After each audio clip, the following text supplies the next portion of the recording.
اچھا حاضری صاحب، اب یہ بتائیں کہ جو مولویوں نے جو گند اچھالے ہوئے ہیں جس قسم کے ہیں، تکلیف تو ہوتی ہے مگر مجبوری ہے جواب دینے ہی دینے ہیں، کیونکہ احمدی دوست مجھے لکھتے رہتے ہیں، خوشی کا بھی اظہار کرتے ہیں، تکلیف کا بھی، کہ آپ نے بات شروع کری، بڑی تکلیف ہوتی ہے ان کی گند سن کر، لیکن گند سننے سے تو آپ بچ نہیں سکتے۔ ہر جگہ لاؤڈ اسپیکر لگے ہوئے، گندے گندے چیتھڑے گلیوں میں تقسیم ہوتے ہیں، دیواروں پہ اشتہار لگتے ہیں، کیونکہ یہ دلداری ہے ان کے نزدیک۔ جو پاکستان کی اسلامک کونسل ہے اس کے نزدیک تمام اقلیتوں کی دلداری ہونی ضروری ہے، اور دلداری کی تعریف یہ ہے کہ ان کے ائمہ کے خلاف نہ صرف پروپیگنڈا کیا جائے بلکہ گندے الزامات لگائے جائیں۔ ایک تو ہوتے ہیں نا کہ جھوٹا ہے نہ مانو، اور مقابلہ ان کا یک طرفہ کیا جائے۔ میں اور بات کہہ رہا ہوں کہ سلمان رشدی کی طرح نہایت غلیظ اور گندے الزامات لگائے جائیں، یہ کہتے ہیں یہ جائز ہے، یہ اکثریت کا حق ہے، اور علماء کہتے ہیں یہ ہم کو ناانصافی نہیں کر رہا ہے، یہ بین ہی اسلام کا یہی تقاضا ہے کہ جس کو تم مانتے ہو اس کو اگر کوئی عزت بھی دے اور اس کی صداقت کا بھی اظہار کرے تو تم کہو پلید ہو، تمہاری سزا قتل ہے، اور اگر وہ خاموش ہو جائے تو پھر تم اس کے خلاف بولو اور کہو یہی کافی نہیں، اب ہم اسلامی انصاف اور اسلامی حسن و احسان کا مظاہرہ کرنا چاہتے ہیں۔ وہ یہ ہے کہ جن کو تم اچھا مانتے ہو، سچا مانتے ہو، ان کے خلاف ہمیں اجازت ہے کہ گلیوں میں خوب گند بٹیں، مسجدوں سے جھاگیں نکالتے ہوئے خطبے دیں، اور ہر وقت ان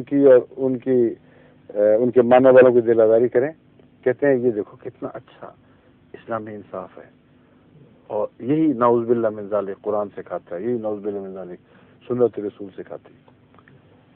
کب حضرت اقدس محمد رسول اللہ صلی اللہ علیہ وسلم نے نعوذ باللہ من ذالک، یہ آپ کے غلاموں نے یہ وسیلے اختیار کیے تھے جو مولویوں نے کیے ہیں؟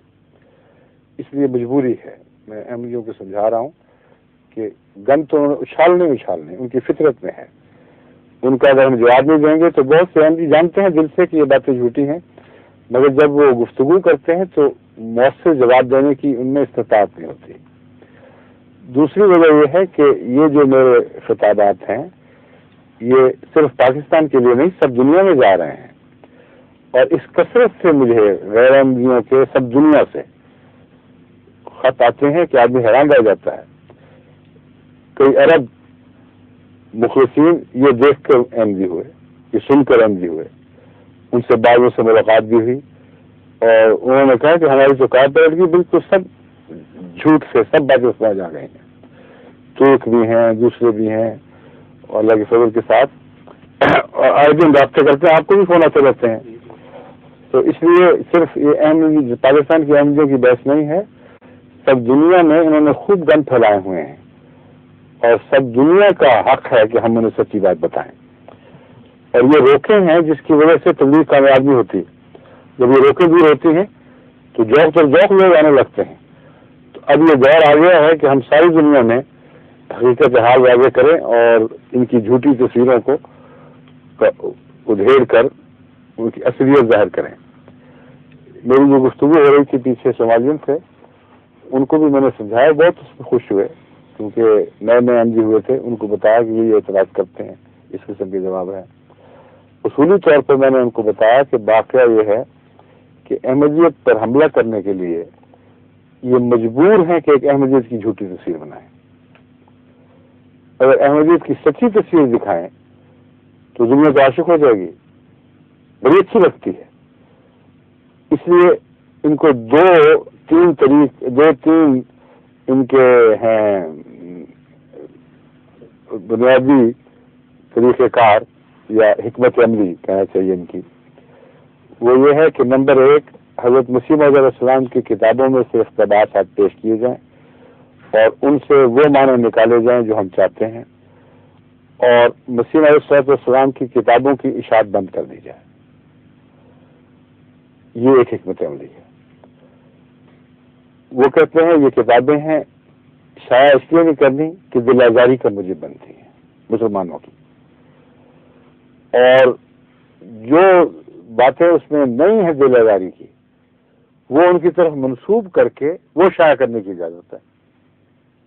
اس قدر جاہلانہ بات ہے اور اس قدر جھوٹ ہے، اتنا تضاد ہے دعوے اور عمل میں کہ اگر دھنگ آ جاتی ہے، ان کو کوئی خدا کا خوف ہی نہیں، ان لوگوں کو کوئی احساس نہیں کہ مرنا ہے اور جان دینی ہے خدا کو، یعنی سارے بڑے آرام سے دعوے کرتے ہیں، اور جب باہر کی دنیا میں احتجاج ہوتے ہیں تو انہیں یہ کیا ظلم کیا ہے، تو حکومت پاکستان کی طرف سے چٹھیاں لکھی جاتی ہیں، بس اس کو یہ جواب دو۔ جواب کیا ہوتا ہے؟ دیکھو ہم ان کی حفاظت کی خاطر کر رہے ہیں، ہم مجبور ہیں۔ تمہیں پتہ نہیں کہ اگر مرزا صاحب کی کتابیں شائع ہو جائیں تو کتنا اشتعال پھیلے گا اور کس قدر دنیا ان کو مارے گی، اور حکومت بیچاری کیسے کہاں سنبھالتی پھرے گی، اس لیے مجبور ہیں۔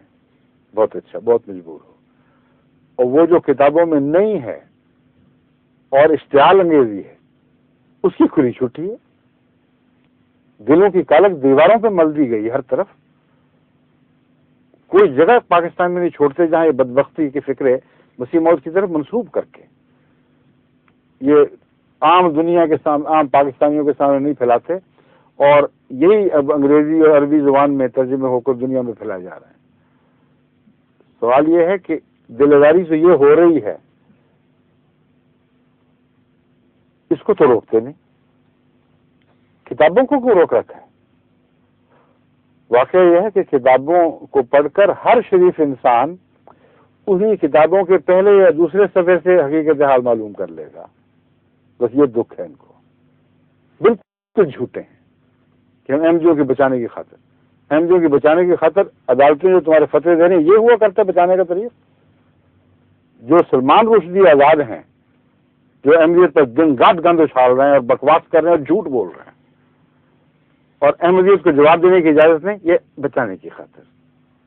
اگر ہمیں تمہیں جواب دینے کی اجازت دی، مسیح موعود کی کتابیں تمہیں دکھا دیں، تو پھر لوگ تمہیں ماریں گے۔ ایسا جاہلانہ، ایسا متضاد عقیدہ اور عمل کہ جو اپنی تاریخ لکھ رہے ہیں، آئندہ آنے والی مورخین لعنت ڈالیں گے ان تاریخوں پر، شرم سے سر جھکائیں گے کہ یہ آباء و اجداد تھے جنہوں نے یہ ظلم کیا ہے اسلام کے نام پر۔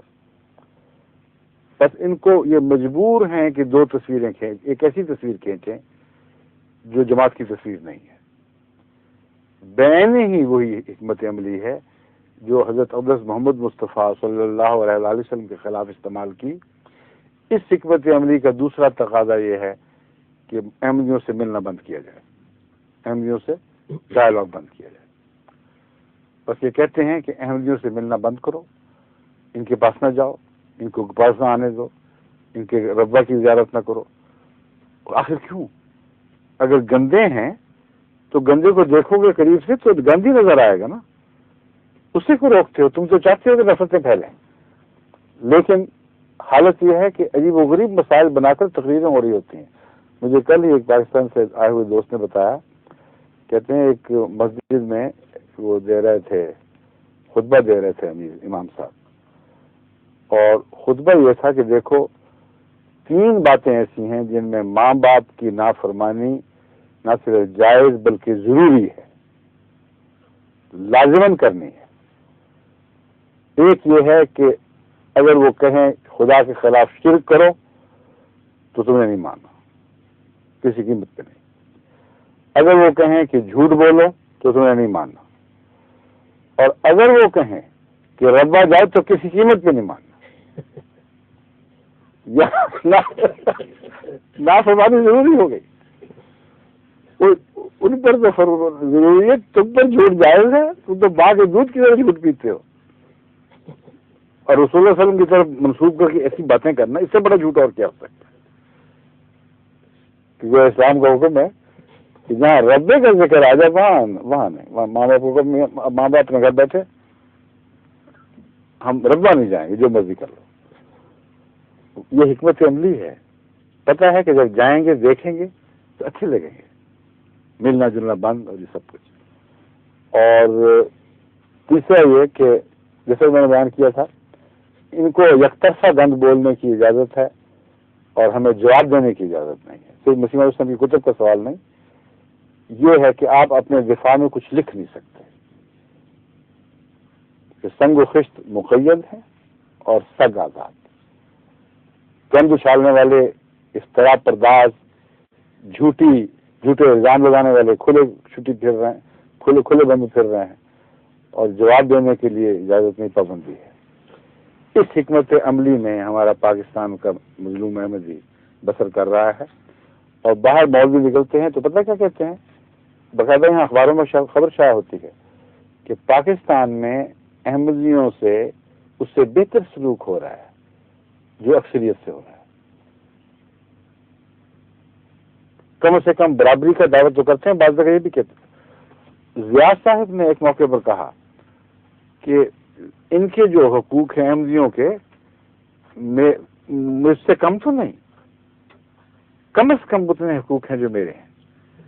تو میں نے کہا تو پھر بدلا لیتے ہیں، اگر برابر ہیں تو آپ اتریں نیچے اور لا الہ الا اللہ بند کریں، مسجد میں جانا بند کریں، نمازیں پڑھنا، رسول اللہ علیہ وسلم کی سچائی کا اور توحید کا اقرار بند کر دیں. اور اگر آپ کہیں کلمہ تو مار مار کے گلیوں میں آپ کے بخیے بھیجے جائیں اور تھانوں میں پہنچایا جائے. سلام کہنا بند کر دیا جائے آپ کا، اور کہا جو یہ کفر ہے، گندے منہ سے سلام نہیں سننا ہم نے. پھر برابری ہوگی. تو آپ یہ برابری یہ ہمارے سے لے لیں، مساوی سلوک ہمیں اپنا والا دے دیں، کیا فرق پڑتا ہے، ہم برداشت کر لیں گے اس کو. یہ حال ہے. اس جھوٹ کی وجہ سے لازم مجبور ہیں ہم کہ اب دنیا کو بتائیں، اور بتانا ہی بتانا ہے. اب تو نہیں ہم رکتے. ایسے بےہودہ جھوٹے الزامات اور پھر گند بکواس، قلم ان کے ٹوٹتے بھی نہیں ہے لکھتے لکھتے، لیکن خدا توڑنے والا ہے. ان کی تقدیر خدا توڑے گا. ان کو لازماً نامراد ہونا ہے. یہ رستہ نہیں روک سکتے، احمدیت کا نہیں روک سکتے. نسلوں کے بعد نسلیں ان ملاؤں کی پیدا ہوئی ہیں بڑے بڑے دعوے لے کر، سارے خاک میں مل گئے، لیکن احمدیت کو خاک میں نہ ملا سکے. احمدیت بڑھتی چلی جا رہی ہے، اور ہر سال آپ دیکھنا کہ کس شان کے ساتھ جماعت احمدیت ترقی کرتی ہے. اب ان کو پینک پڑ گئی، اب حوصلے ٹوٹ رہے ہیں، برا حال ہوا ہے. مزید مطالبے، یوں قتل کرو، یوں مارو، کر لو جو کرنا ہے. قرآن کریم نے شیطان کو پہلی چھٹی دی تھی، قیامت تک چھٹی، جو مرضی کرنا کر لو. لیکن خدا فرماتا ہے جو میرے بندے ہیں ان پر تمہیں غلبہ نصیب نہیں ہوگا. اب میں آپ کو بتاتا ہوں، ان کی زبان سن لیجئے، ان کے حوالوں کی سچائی دیکھ لیجئے.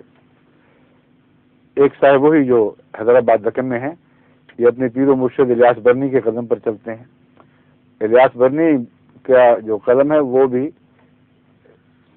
ایسا ہے کہ وہ تلبیس کا شاہکار پیدا کرتا ہے.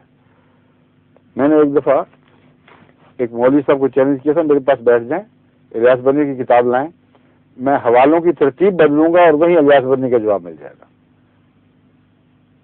ہر قسم کے حوالے الگ الگ اکٹھے کر کیے، الگ الگ بیان کیے ہیں اس نے. ایک حوالہ اپنی ذات میں اعتراض ہے، دوسرا ایک اور رنگ میں اعتراض ہے، دونوں کو اکٹھا کر دو تو جواب مل جائے گا. مثلا یہ اعتراض کہ انگریزوں کی تعریف کی ہے، یہ کہ انگریزوں کے خلاف سازش کرنے والا ہے، اور وہ دو اکٹھے ہو ہی نہیں سکتے. اس طرح میرا مطلب تھا کہ اس کو اگر ترتیب نو دے دی جائے جو اثر ہونی چاہیے تھی تو اعتراض خود بخود ختم ہو جاتے ہیں. اصولاً میں احمدیوں کو بتاتا ہوں جس کتاب کا حوالہ دیتے ہیں اس کا سیاق و سباق پڑھ لے، الا ماشاء اللہ وہی جواب ہوتا ہے، ورنہ کسی اور جگہ اور صفحے پر آ جائے گا. ظہور مہدی آخر زمان ہے.